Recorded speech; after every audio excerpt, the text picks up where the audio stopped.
एक समय की बात है। दूर पहाड़ों के बीच एक सुंदर वन नाम का एक जंगल था। उस जंगल का राजा एक सिंहा शेर था, जो बहुत ही निर्दयी था, जो जंगल के किसी भी जानवर पर रहम नहीं करता था। उसे जब भी कोई जानवर दिखाई देता, वह उसका बड़ी बेरहमी से शिकार करके खा जाया करता। सिंहा शेर एक बेटा भी था, जिसका नाम वीरू था। वीरू का व्यवहार अपने पिता की तरह बिल्कुल भी नहीं था। वीरू बहुत ही दयालु वह दूसरे जानवरों की मदद करने वाला था। वीरू के साथ जंगल के सभी जानवर हंसी खुशी के साथ रहा करते थे। वीरू उसके साथ बहुत खुश था। तभी गाय बोली, वीरू, तुम कितने अच्छे हो। तुम जंगल के सभी जानवरों की मदद करते हो, लेकिन तुम्हारे पिता हम पे बिल्कुल भी रहम नहीं करते हैं। क्या तुम अपने पिता को समझा नहीं सकते? गाय, मैंने बहुत कोशिश की अपने पिता को समझाने की, लेकिन हमेशा की तरह वह मुझे डांट देते हैं। कोई बात नहीं वीरू, तुम देखना, भगवान एक न एक दिन तुम्हारे पिता को सबक जरूर सिखाएंगे। हाँ, मैं तो भगवान से यही प्रार्थना करूंगा, मेरे पिता जल्द से जल्द सुधर जाएं। एक दिन सिंहा शेर जंगल में घूम रहा होता है। तभी उसे एक हिरण दिखाई दी, जो अपने साथ कुछ हरी पत्तियों को लेकर बहुत तेजी से जा रही थी। अच्छा, ये हिरण मुझसे छुपकर कहाँ भाग रही है? अभी देखता हूँ ये मुझसे छुपकर कहाँ तक भागेगी। मैं अभी इसका शिकार करता हूँ। अब सिम्बा तेजी से दौड़कर उस हिरण के ऊपर हमला कर देता है।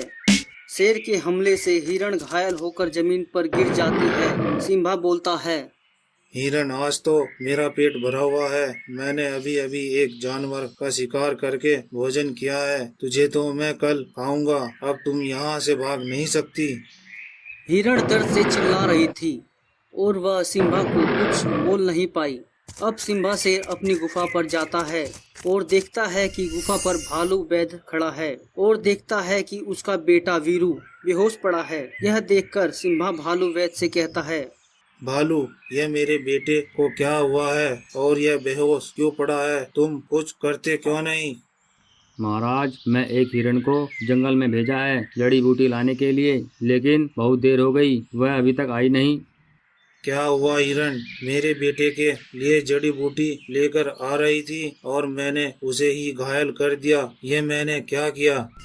क्या ये क्या कह रहे हो? अगर वह जड़ी बूटी इन्हें नहीं मिली तो यह मर जाएंगे। इनके पास समय बहुत कम है महाराज।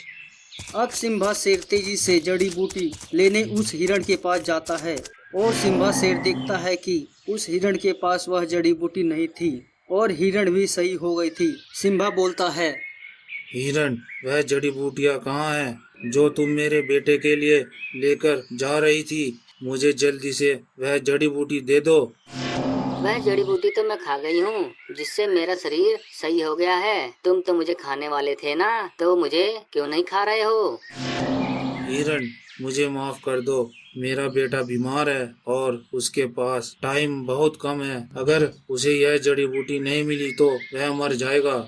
सिम्बा शेर, तुमने इस जंगल में बहुत जुल्म किए हैं, बहुत से निर्दोष जानवरों को मारा है। सोचो उनके परिवार वालों पर क्या बीती होगी। वो भी ऐसे ही तड़पते होंगे जैसे आज तुम अपने बेटे के लिए तड़प रहे हो। आज जो कुछ हो रहा है ये सब तुम्हारा किया धरा है। अगर तुम मुझ पे हमला ना करते तो वह जड़ी बूटी तुम्हारे बेटे को मिल ही जाती और उसकी जान बच जाती। सिम्बा शेर अपने किए पर बहुत पछताता है और हिरण से माफी मांगता है। हिरण, तुम मुझे माफ कर दो। तुमने मेरी आंखें खोल दी। आज के बाद मैं किसी भी जानवर को मार कर नहीं खाऊंगा और उनकी मदद किया करूंगा। अब मैं क्या करूं? अपने बेटे को कैसे बचाऊं? महाराज, आपने अपनी गलती मान ली है। ये लो महाराज जड़ी बूटी। इसमें से मैंने थोड़ी जड़ी बूटी खा ली, जिससे मैं ठीक हो गई हूँ। जाओ जल्दी से यह जड़ी बूटी अपने बेटे को खिला दो, जिससे उसकी जान बच सके। अब सिम्बा शेर तेजी से जड़ी बूटी लेकर अपनी गुफा पर आता है और भालू वैद्य वीरू को जड़ी बूटी खिला देता है। जड़ी बूटी खाते ही वीरू सही हो जाता है। सिम्बा अपने बेटे वीरू से कहता है, बेटा, तुम सही कहते थे। मुझे जंगल के जानवरों का शिकार नहीं करना चाहिए था। आज तुम्हारी जान उन जानवरों की वजह से ही बची है जिसका मैं शिकार किया करता था। आज के बाद मैं जंगल के सभी जानवरों की रक्षा करूंगा। ये सुनकर वीरू बहुत खुश हुआ और जंगल में सभी जानवरों को यह खुशखबरी सुनाई।